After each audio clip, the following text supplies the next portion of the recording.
Reçois de moi le parfum qui t'est dû, la beauté de ton nom, oh, mon âme est perdue.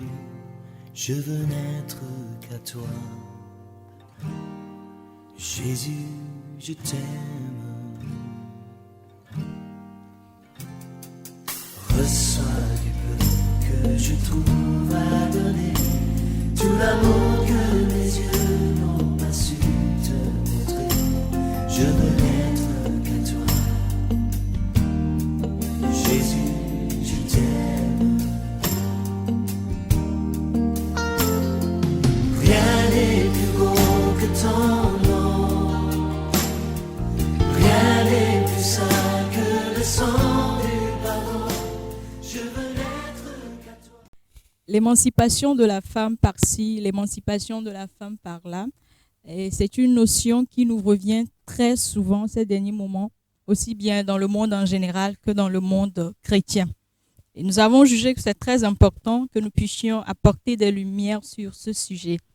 Et c'est ce que nous ferons ce soir dans cette émission, que nous vous apportons encore, cette émission, l'étude biblique, qui nous rassemble tous les mercredis ici à l'Église Baptiste Le Rocher. Nous vous souhaitons les bienvenus, chers téléspectateurs. Nous sommes très heureux, encore une fois, de vous avoir sur cette émission. Et par la grâce de Dieu, nous avons ici l'homme de Dieu, le pasteur Maoli, qui encore va nous aider, avec l'aide du Saint-Esprit, à apporter plus de lumière sur ce sujet, ce thème que nous avons intitulé « L'Église face à l'émancipation de la femme ». L'Église face à l'émancipation de la femme. Alors, pasteur Maoli, soyez le bienvenu. Merci, sœur Odette. Merci, chers internautes. Merci, chers frères et sœurs en Christ. Je rends grâce pour ce moment et je rends grâce également par rapport à ce thème que nous allons débattre ce soir. Alors, comment est-ce que vous allez? Comment va l'Église Baptiste Le Rocher? L'Église Baptiste Le Rocher se porte à merveille. Okay. Je me porte également bien et on rend grâce au Seigneur pour tout ce qu'il fait. Alors, je le disais tout à l'heure, l'émancipation de la femme, c'est une notion qui nous revient très souvent ces derniers moments. Et il y a une journée même qui a été consacrée à ça. Alors, pasteur, éclairez-nous encore plus. Quand on parle de l'émancipation des femmes, de quoi parle-t-on précisément? Quand on parle de l'émancipation de la femme, de quoi parle-t-on précisément? Mais permettez quand même que je puisse définir d'abord l'émancipation. Les informations que nous avons reçues, ça et là, nous permettent de dire que c'est l'action de s'affranchir d'un lien, d'une entrave, d'un état de dépendance ou d'une domination ou bien d'un préjugé. Également, c'est noté que c'est l'acte par lequel un mineur est juridiquement assimilé à un majeur et peut accomplir seul les actes nécessitant la majorité légale. Donc, les informations nous disent qu'au moment de la Révolution 1791, Olympe de Gouges réclame l'égalité entre l'homme et la femme dans sa déclaration des droits de la femme et de la citoyenneté, qui stipule dans son article premier: la femme naît libre et demeure égale à l'homme en droit. Alors, le 8 mars dernier, 2021, à l'occasion de la journée mondiale ou bien la journée internationale de la femme, la directrice exécutive d'ONU a déclaré: nous avons besoin d'une représentation des femmes qui reflète toutes les femmes et les filles dans toute leur diversité et leur capacité, indépendamment de leur situation sur le plan culturel, social, économique et politique. Il s'agit là de la seule façon d'obtenir un véritable changement sociétal qui intègre les femmes dans la prise de décision sur un pied d'égalité et au bénéfice de toutes et tous. Donc ça, c'est la déclaration de la directrice exécutive d'ONU, nous comprenons, je ne vais pas chercher à expliquer ou bien à commenter la déclaration, mais tout simplement attirer notre attention que quand il s'agit de l'émancipation de la femme, il s'agit d'une situation qui met la femme dans une posture inférieure à l'homme, qui l'oblige ou bien qui oblige la femme à être privée de certains droits ou bien, oui, de certains droits et qui également oblige la femme à ne pas s'épanouir, à ne pas vivre de façon entière et pleine ce que ça veut dire être un être humain. C'est ce que je peux dire par rapport à la question que vous nous avez posée. Donc, c'est une question de discrimination de genre que nous observons à l'égard des femmes. Voilà. Merci, pasteur. J'aime bien votre réponse. Vous êtes parti de l'histoire avant de revenir. J'aime bien la démarche et je pense qu'on a beaucoup appris de par la réponse du pasteur. Alors, pour continuer, il y a ce concept-là d'émancipation des femmes. Est-ce que ça concerne uniquement les femmes qui sont hors du monde chrétien, c'est-à-dire les femmes qui ne sont pas chrétiennes, ou bien est-ce que ça concerne également les femmes qui sont chrétiennes? Quand on parle de l'émancipation de la femme, c'est juste pour les femmes du dehors, ou bien c'est également pour les femmes qui sont en Christ? Malheureusement, les femmes chrétiennes aussi sont sujets de cette question d'émancipation. Parce qu'en réalité, cela ne devrait pas l'être. Donc, les femmes chrétiennes devraient être exemptes de cette idéologie. Donc, je l'ai dit, mais force est de constater que les femmes chrétiennes se retrouvent dans cette quête permanente d'émancipation. Elles sont absentes dans les sphères de décision sur le plan local, national et international dans l'Église. Donc, les femmes dans l'Église sont aussi concernées par cette quête d'émancipation. Je vais permettre de donner quelques exemples. Je prends le milieu baptiste dans lequel je suis foncièrement ancré. Le ministère des femmes, ou bien la place de la femme dans l'église baptiste, est loin d'être ce qu'elle devait être. Je prends également, je peux donner un exemple. Avons-nous une fois entendu parler de pasteur baptiste femme? C'est une femme qui est pasteur baptiste au Togo ou bien dans la sous-région, c'est à compter. Je ne vais pas rester tout simplement dans le cadre des baptistes.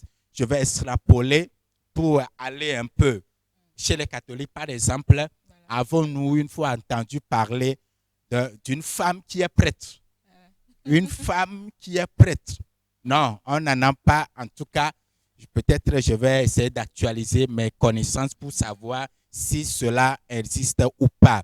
Et quand nous prenons les AD, permettez-moi quand même, c'est une étude qui prend en compte l'Église dans son ensemble. Oui. Donc, nous prenons les AD au Togo et dans la sous-région.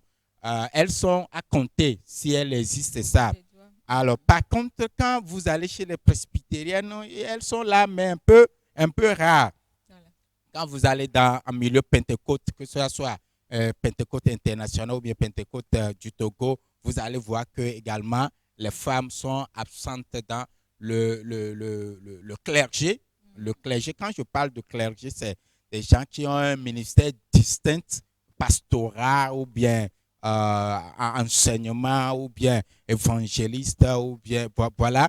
Donc, elles sont également absentes un peu dans ces milieux. Donc, je disais, chez les presbytériennes, on remarque un peu. Donc, la femme chrétienne est également sujet de cette problématique d'émancipation de femmes. Oui, pasteur, aujourd'hui, il y a une remarque qui est là. On voit qu'au niveau des pays occidentaux, il y a plus de facilité pour les femmes de s'afficher dans tous les domaines, que ce soit dans le domaine ecclésiastique ou même dans le monde des affaires. Les femmes s'imposent, elles s'affichent. Alors qu'ici en Afrique, bien qu'étant conscient de cette histoire d'émancipation, les femmes n'arrivent pas à s'afficher. À quoi cela est dû en réalité? À quoi cela est dû en réalité? Je vais avancer deux éléments. D'accord. Le premier, c'est par rapport à la question de démocratie en Afrique. Quoi qu'on dise, on est un peu loin. On est loin de ce que c'est que la démocratie. Donc, chez les Occidentaux, ils sont très en avance sur nous. Donc, c'est un élément qui milite en faveur des femmes là-bas, qui permet à la femme de pouvoir s'exprimer, de pouvoir être présente dans des sphères de décision, que cela soit ecclésiastique ou bien gouvernemental. Donc voilà. Le second élément, c'est chez les Africains, c'est un problème culturel, traditionnel. La culture est encore très présente chez les Africains. Et vous allez malheureusement observer que même dans l'église, je l'ai dit tantôt, la culture est encore présente. Donc, ce qui fait que la question d'émancipation de la femme est très loin d'être une réalité. Je vais juste prendre certains exemples. En Europe, il n'y a plus question d'héritage, de droit d'héritage de la femme. Et que en Europe, la question d'héritage de la femme ne se pose plus. C'est-à-dire que la femme hérite comme l'homme en Europe. Par contre, en Afrique, ce n'est pas encore ça. Également, quand vous prenez les questions de veuvage, en Afrique, c'est encore présente. Et la femme observe, ou bien on oblige la femme à observer plus de jours, plus de pratiques que l'homme. Par contre, en Occident, ce n'est plus ça. Ce n'est plus ça. Il y a d'autres exemples que nous pouvons également citer, les mariages forcés, la polygamie. La polygamie, permettez-moi le terme, elle est légalisée en Afrique. Dans plusieurs pays africains, la polygamie est légalisée. Par contre, quand vous allez en Europe, on vous soupçonne même là, vous êtes sous, comment l'appelle-t-on, on mène des enquêtes et puis si ça s'avère vrai qu'il y a une deuxième femme qui est là, vous êtes poursuivi. Or, en Afrique, de quel droit la femme a pour refuser à l'homme d'avoir une seconde femme? Là, vous voyez, donc la promotion de l'éducation de la jeune fille est très encouragée. De l'autre côté, par contre, ici, on dit la fille, elle ne sert qu'à être dans un foyer. Elle sera demain l'épouse, la femme d'un autre garçon. La jeune fille ne rapporte pas trop à la famille puisque tout ce qu'elle a, l'investissement que les parents ont fait dans la vie de la jeune fille, elle va aller l'utiliser dans l'autre famille. Donc, point besoin d'investir dans la vie de la femme. Ça fait que la fille ou bien la femme comment est-ce que je vais le dire, n'est pas instruite comme cela doit être. Donc, en Europe, il n'y a plus ces choses-là. Donc, voilà un peu ce que je peux dire par rapport au fait que la question d'émancipation regarde plus les Africains. Bon, il y a aussi les pays asiatiques aussi qui sont dedans par rapport aux pays, comment l'appelle-t-on, occidentaux. Merci, pasteur. Vous avez dit tout à l'heure que la promotion de la jeune fille est encouragée. Est-ce qu'elle est aussi encouragée par l'Église en quelque sorte ou d'autre façon? Je voudrais savoir si aujourd'hui l'Église constitue un frein aux droits des femmes ou non? Euh, L'Église constitue-t-elle un droit, un frein à l'émancipation de la femme ou pas? Je vais répondre à deux niveaux, oui et non. Alors, quand je dis oui, voilà mes raisons que je vais avancer.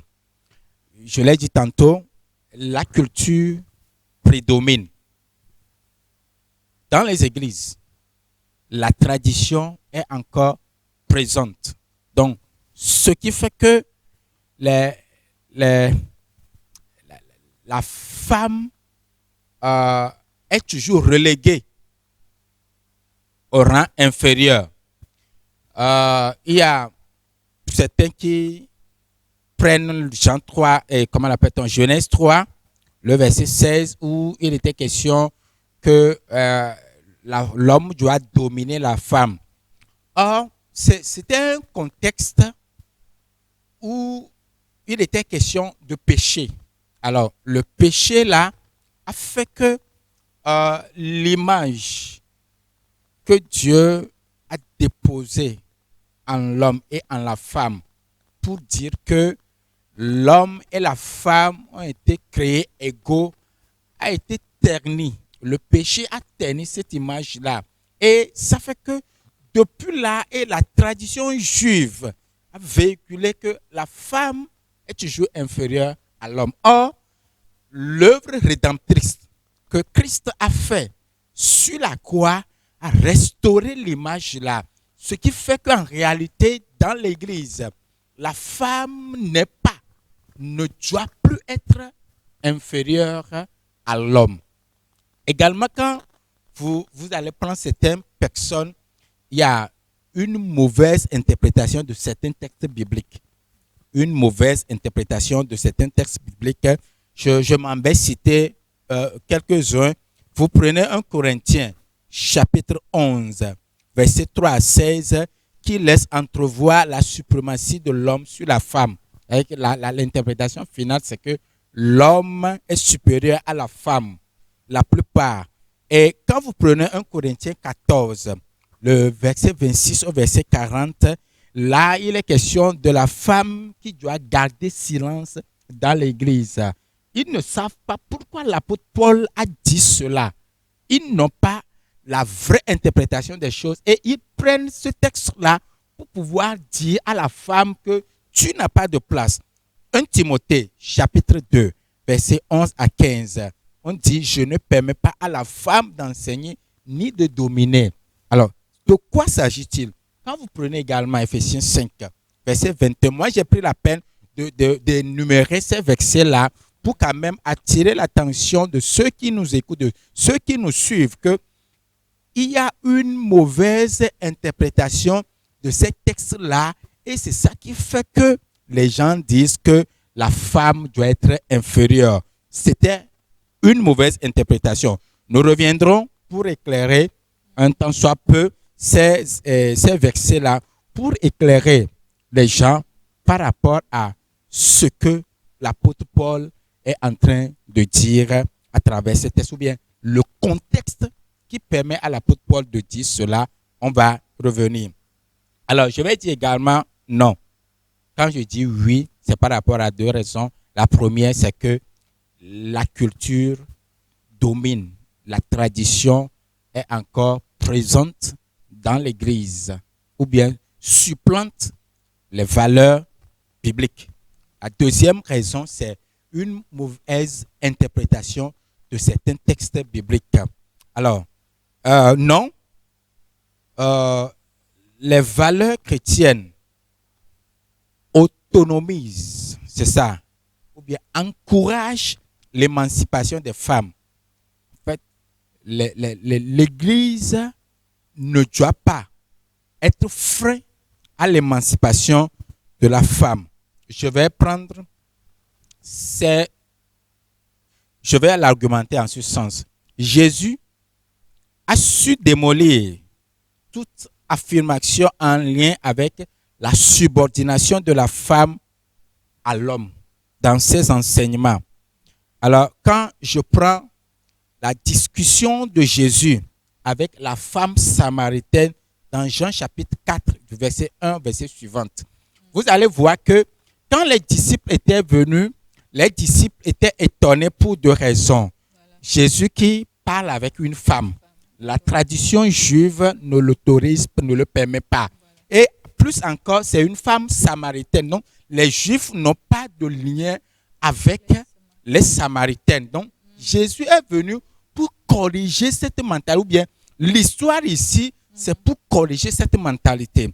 Deuxième chose, la femme prise en flagrant délit d'adultère dans Jean chapitre 8, verset 1 et suivant. Il était question de quoi? C'était une femme supposée prise en flagrant délit d'adultère. Maintenant, les pharisiens sont venus pour pouvoir lapider. Ils disent que la loi de Moïse leur autorise de lapider la femme là. L'homme est où? Pourquoi ils n'ont pas cherché à lapider l'homme et que c'est la femme qu'il faut lapider? Est-ce que l'adultère, ça se commet seul? Non, c'est à deux. Maintenant, les Juifs, les pharisiens ont laissé l'homme de côté et se sont attaqués à la femme. Qu'est-ce que Jésus a fait? Jésus a dit, si il y a une personne parmi vous qui n'a jamais péché, n'a qu'à lancer premièrement la pierre à la femme. Voilà. Et qu'est-ce qui s'est passé? La Bible dit que ils sont partis du plus l'aîné ou bien du plus vieux au plus petit. Voilà. Vous voyez?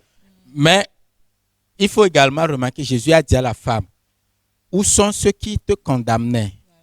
Personne a répondu la femme. Jésus a dit, il faut aller, mais ne faites plus. Vous voyez, Jésus est venu pour corriger ces mentalités-là où la femme est inférieure. Je ne vais pas m'arrêter là-bas. Je vais prendre le cas de Marie, la sœur de Marthe et Lazare, dans Luc chapitre 10, verset 38 à 42. Pour comprendre, Jésus a été reçu. Marthe, la grande sœur, s'activait pour les travaux ménagers, en fait, pour l'hospitalité, c'est ça. Marie, par contre, est partie s'asseoir au pied de Jésus pour écouter. Or, en ce temps-là, dans la tradition juive, les femmes ne sont pas autorisées.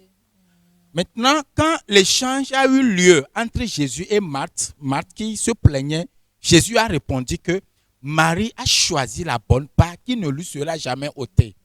Alors, dans cette position, nous voyons Jésus qui met Marie au rang de disciple, puisque c'est les disciples qui ont l'autorisation, la permission de s'asseoir auprès ou bien au pied du maître pour pouvoir écouter. D'accord. La femme qui vient écouter au pied, la femme qui est prise au rang de disciple, la femme qui est instruite. Jésus instruit la femme. Or, pendant ce temps-là, ce n'est pas autorisé. Donc, nous voyons que Jésus, à travers cet exemple, dit que non, la femme a l'opportunité. Est-ce que je vais dire l'opportunité? Non. La femme est au même rang que les hommes en ce qui concerne le discipulat. Or, discipulat, là, ce n'est pas affaire de... C'est pas petit, c'est grande chose. Non. Être disciple de Jésus, ce n'est pas petite chose. Donc, voilà, je vais terminer par rapport à ceci. Quand le Saint-Esprit est venu pour descendre sur les apôtres ou bien les disciples, est-ce que la Bible a dit que c'est seulement sur les hommes que le Saint-Esprit est descendu? Non. Non. C'est à la fois les hommes et les femmes. Le don du Saint-Esprit est donné au même titre qu'aux femmes qu'aux hommes. Donc, la culture chrétienne, différente de la culture juive, ou bien les valeurs chrétiennes,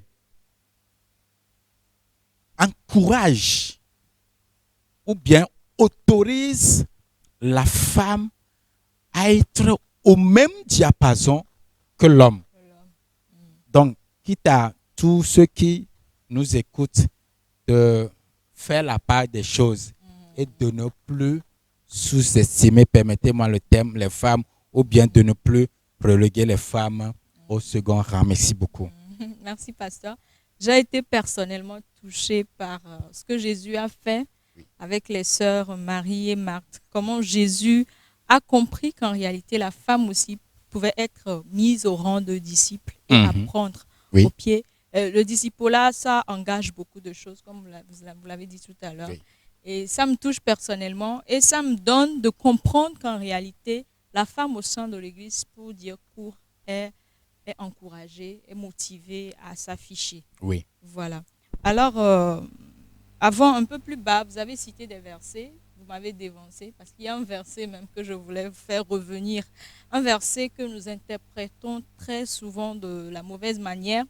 Éphésiens 5, 22, 23. C'est vrai que vous avez essayé déjà de commenter ce verset-là, mais vous allez plus nous approfondir la compréhension de ce verset.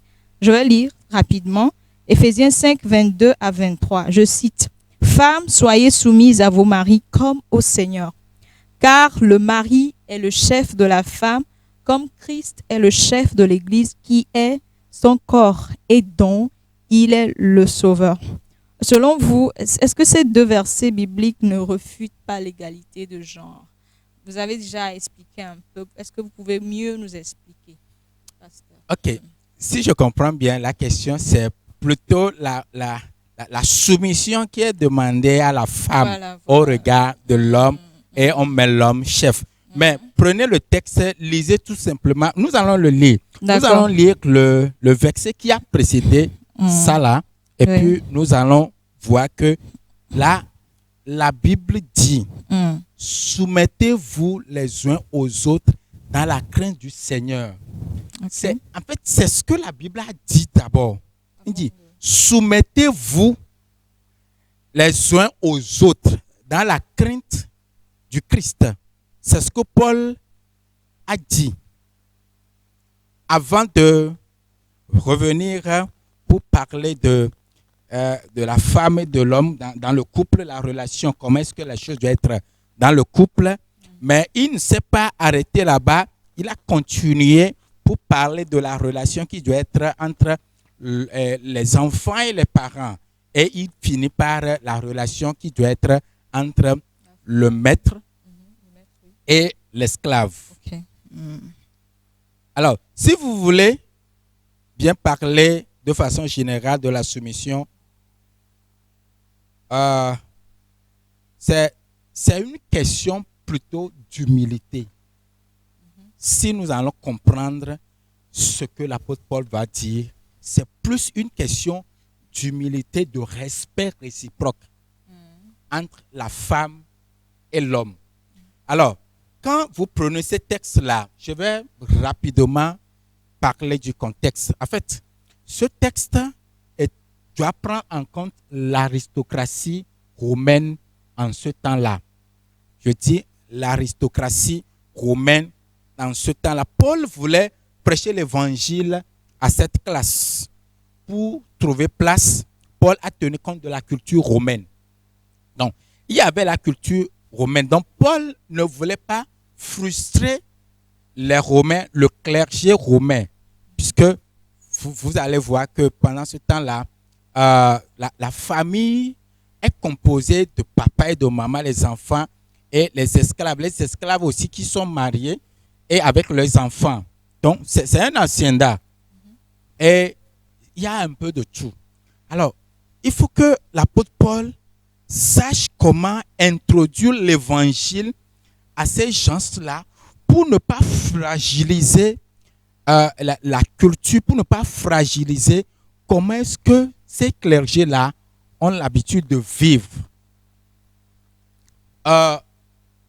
Pour éviter également que l'évangile ne trouve une opposition. Et vous allez comprendre également que quand vous prenez les autres certains épîtres, quand je prends l'épître de Colossiens, l'épître de Paul aux Philippiens, à Philémon et l'épître aux Éphésiens, vous allez voir que ces trois épîtres-là ont été écrits au même moment par l'apôtre Paul est confié à deux personnes, Tichite et Onésime. Quand je prends le cas de Onésime, Onésime, c'est un esclave en fugitif qui va rencontrer Paul, qui va rencontrer l'Évangile et qui va donner sa vie à Jésus. Maintenant, son patron, Philémon, aussi est devenu chrétien. Maintenant, il faut un retour. Onésime doit retourner chez son maître. Alors, comment est-ce que la relation doit être entre Onésime, un esclave fugitif qui est devenu chrétien, et son ancien maître, ou bien son maître, Philémon? Alors, l'apôtre Paul voudrait introduire de façon très stratégique l'évangile à ce milieu-là et permettre à ce que ces gens-là soient gagnés et permettre également à ce que les subalternes qui sont là puissent être aussi gagnés par l'évangile tout en maintenant leur relation. Parce que là, quand vous allez, on peut dire là-bas que peut-être l'Église cautionne l'esclavage. On peut dire l'Église cautionne. Quand vous allez voir le contexte, on va dire que l'Église cautionne l'esclavage. Mais en réalité, ce n'est pas ça. Paul voudrait introduire l'évangile en tenant compte du contexte pour éviter qu'il y ait une frustration, pour éviter qu'il y ait une fragilisation, pour que l'évangile puisse trouver place. Donc, je reviens tout simplement pour insister sur le fait que ce texte que l'apôtre Paul a adressé aux Éphésiens voudrait les interpeller par rapport au respect mutuel.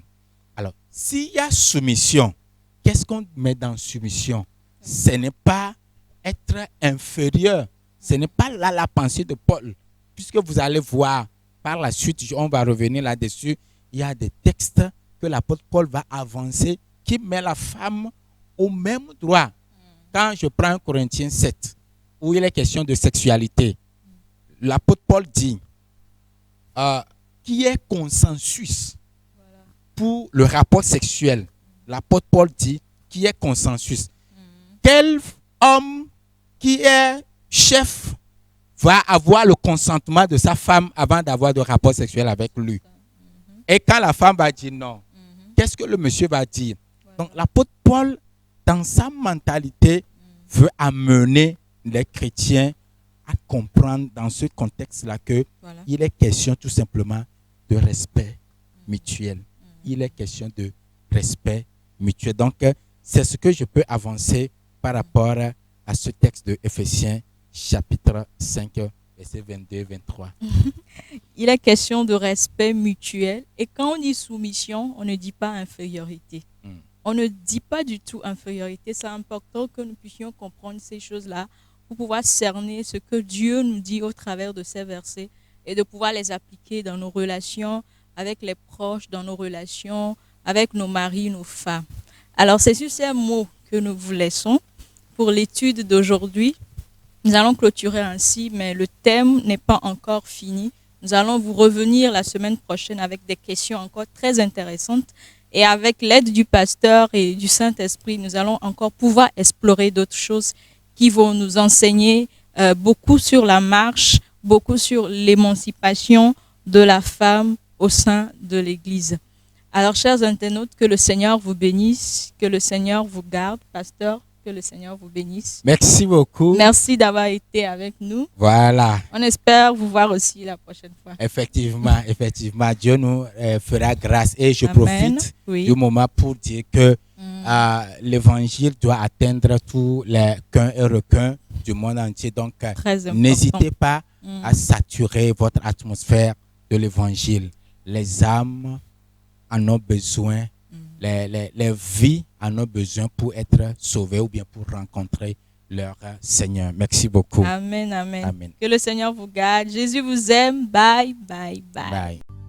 Reçois de moi le parfum qui t'est dû, la beauté de ton nom, mon âme est perdue. Je veux n'être qu'à toi. Jésus, je t'aime. Reçois du peu que je trouve à donner, tout l'amour